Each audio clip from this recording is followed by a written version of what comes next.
வணக்கம். ஸ்ரீமத் பாகவதத்தின் அத்தியாயம் 10 தொடர்ச்சியை காண்போம். அவர்களோ தந்தையான பிரம்மதேவனது விருப்பத்தை நிறைவேற்றுபவர்களாக இல்லை. மோக்ஷ சாம்ராஜ்யத்தை அடைவதற்கு தகுந்த மார்க்கமாகவே சொல்லப்பட்டுள்ள தவத்தை செய்ய விருப்பம் கொண்டார்கள். ஆகவே தந்தையின் விருப்பத்தை நிறைவேற்ற இயலாது என கூறிவிட்டு அவர்கள் நால்வரும் தவம் செய்ய சென்றுவிட்டனர். பிரம்மதேவனுக்கு கோபம் தாங்கவில்லை. தம் வார்த்தைகளை ஏற்றாது அலட்சியமாக அவர்கள் சொல்வதைக் கண்டு உள்ளம் கொந்தளித்தார்கள். இருப்பினும் கோபத்தை அடக்கிக் கொண்டார்கள். அந்த கோபமானது நீலலோகிதன் என்ற பெயரோடு ஒரு புத்திரனாக அவருடைய புருவங்களின் மத்தியிலிருந்து உருவெடுத்து வந்து அவரை பணிந்தது. ஹே சிருஷ்டிகர்த்தாவே, நான் இருக்க வேண்டிய ஸ்தானங்களையும் எனக்கு உண்டாகக்கூடிய பெயர்களையும் கூறுங்கள் என்று கேட்டு அட்டகாசத்தோடு நின்றான். அவனை பார்த்த பிரம்மதேவன், குமாரா, உன்னை மக்கள் ருத்திரன் என்று அழைப்பார்கள். ஹிருதயம், இந்திரியங்கள், பஞ்சபூதங்களான ஆகாசம், வாயு, ஜலம், அக்னி, பூமி மற்றும் சூரிய சந்திரர்கள், தமசு அதாவது இருள் ஆகிய இவை அனைத்துமே உன்னுடைய ஸ்தானங்களாகும்.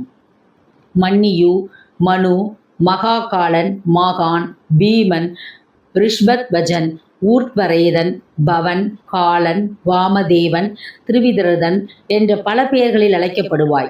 புத்தி, திருதி, ரசானை, உமை, நியது, சர்ப்பி, இலை, அம்பிகை, இலாவதி, கதை, தீக்ஷை, ருத்ராணி என்ற பெயர்களை கொண்ட பெண்கள் உனக்கு ஸ்ரீகளாக்கிறார்கள்.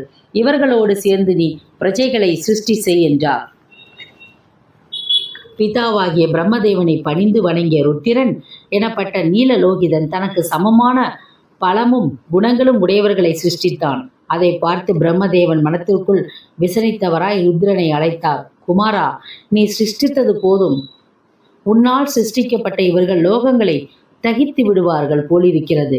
பூர்வத்தில் இருந்தது போல பிராணிகளை கொண்டதாய் இப்பிரபஞ்சத்தை சிருஷ்டிக்க வேண்டும். ஆகவே நீ முதலில் பரந்தாமனான ஹரியினுடைய அருளை பெற அவரை குறித்து தவம் செய். தவம் செய்வதனாலேயே ஒருவன் ஹரியை சிரமமின்றி அடைகிறான் என்றார்.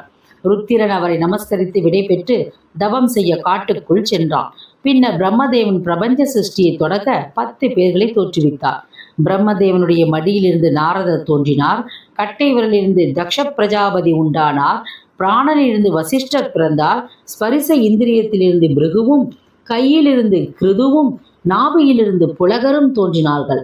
புலஸ்தியர் காதிலிருந்தும், ஆங்கிரஸ் முகத்திலிருந்தும், அத்திரி கண்களிலிருந்தும், மரிசி மனத்திலிருந்தும் பிறந்தார்கள். பின்னர் பிரம்மதேவனுடைய வலது ஸ்தானத்திலிருந்து தர்மம் உண்டாயிற்று. முதுகிலிருந்து அதர்மம் தோன்றியது. அவருடைய இருதயத்திலிருந்து காமம் உண்டாயிற்று. கோபம் அவருடைய புருவங்களிலிருந்தும், லோபம் உதடுகளிலிருந்தும், வாக்கு முகத்திலிருந்தும் தோன்றின. அவருடைய நிழலிலிருந்து கர்த்தவ பிரஜாபதி உண்டானார். அவருடைய குறியிலிருந்து சமுத்திரங்கள் உண்டாகின. இந்த பிரகாரமான நான்முகன் சிருஷ்டி செய்து வரும்போது தம்மால் தோற்றுவிக்கப்பட்ட பெண்ணான சரஸ்வதியைக் கண்டு அவளிடம் மோகமுற்றார். இது அவர் புத்திரிகளான மரிசி முதலானவர்களுக்கு வருத்தத்தை கொடுத்தது. தந்தையை அணுகி, பிரபோ, தாங்கள் விருப்பம் தர்மத்துக்கு விரோதமானது அன்றோ? தங்களுக்கு முன்பிருந்த பிரம்மாக்களிலும் இவ்வித தகாத ஆசை மேற்கொள்ளப்படவில்லை. இனி வரப்போகிறவர்களுக்கு செய்ய போவதில்லை. தங்களால் தோற்றுவிக்கப்பட்ட அவள் தங்களுக்கு புத்திரியாகிறாள். லோகத்திற்கு தர்மத்தை உபதேசிக்கும் தாங்களே இப்படி ஒரு காரியத்தை செய்தது சரியல்ல என்றே தோன்றுகிறது என்றார். அவர்கள் வார்த்தைகளை கேட்ட பிரம்மதேவன் தம் செய்கையை எண்ணி வெட்கி தலை குனிந்தார். அதற்கு காரணமான அந்த தேகத்தை அவர் தரிசிக்க விரும்பவில்லை. அந்த சரீரத்தை விட்டு வேறொரு சரீரத்தை அடைந்தார். பிரம்மதேவனால் விடப்பட்ட அந்த சரீரத்தை திக்குகளுக்கு கிரகித்து கொண்டன. மூடுபனி சமயத்தில் ஏற்படும் இருளே அந்த சரீரமாகும். புதிய சரீரத்தை பெற்ற நான்முகன் மீண்டும் சிருஷ்டித்து தொழிலில் ஈடுபட்டார். அவர் தம்முடைய 4 முகங்களிலிருந்தும் ரிக், யஜூர், சாமம், அதர்வனம் எனப்பட்ட 4 வேதங்களையும் சிருஷ்டித்தார். பின்னர் கிழக்கு பக்கத்திலிருந்து முகத்திலிருந்து தனுர் வேதமும், மேற்கு பக்கத்து முகத்திலிருந்து காந்தர்வ வேதமும், வடப்பக்கத்து முகத்திலிருந்து விஸ்வகர்மா சாஸ்திரம் எனப்பட்ட வேதமும் தோன்றின. அதன் பிறகு 4 முகங்களிலிருந்தும் ஒன்றாக இதிகாச புராணங்கள் எனப்படும் 5வது வேகத்தை தோற்றுவித்தார். அடுத்து பிரம்மதேவன் பலவித கர்மாக்களையும் தன் முகத்திலிருந்து தோற்ற செய்தார். கிழக்கு முகத்தாலேயே ஷோடசி, உத்தியம் எனப்படும் கர்மங்களுக்கும், தெற்கு முகத்தாலே சயனம், அக்னிஷ்டோமம் எனப்படும் கர்மங்களும், மேற்கு முகத்தாலே அப்தோரியாமம், அதிராத்திரயம் என்னும் கர்மங்களும் வடமுகத்தாலே வாசவேயம் கோசவம் என்ற கர்மங்களும் அவரால் உண்டாக்கப்பட்டன. மேலும் அவர் சவுசம் பூதபயாதானம் தபசு சத்தியம் என்னும் தர்மத்திற்கான 4 பாதங்களையும் சிருஷ்டித்தார். வானப்பிரஸ்தர்களை 4 விதமாக அவர் சிருஷ்டித்தார்.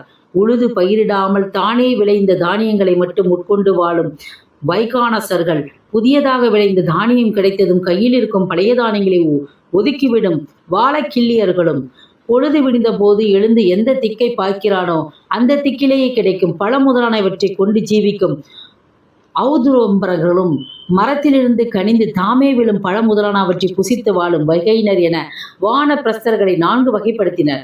அதே போல சந்நியாசிரமத்திலும் 4 விதங்களை சொல்லப்பட்டுள்ளன. தன்னுடைய ஆசிரமத்தை முக்கியமாக கொண்ட குடீசகர்கள், தர்மத்தை முக்கியமாக எண்ணி ஞானத்தை அடைய விரும்பும் பௌகூதர்கள், ஞான பிரயாசத்திலேயே நிஷ்டை உடைய அம்சர்கள், தத்துவ ஞானத்தை உடைய நிஷ்கிரியர்கள் என அவர்கள் 4 வகைப்பட்டனர். இன்னும் பிரம்மதேவனுடைய இருதய ஆகாசத்திலிருந்து பிரணவ வியாகிருதிகளும் உண்டாகின.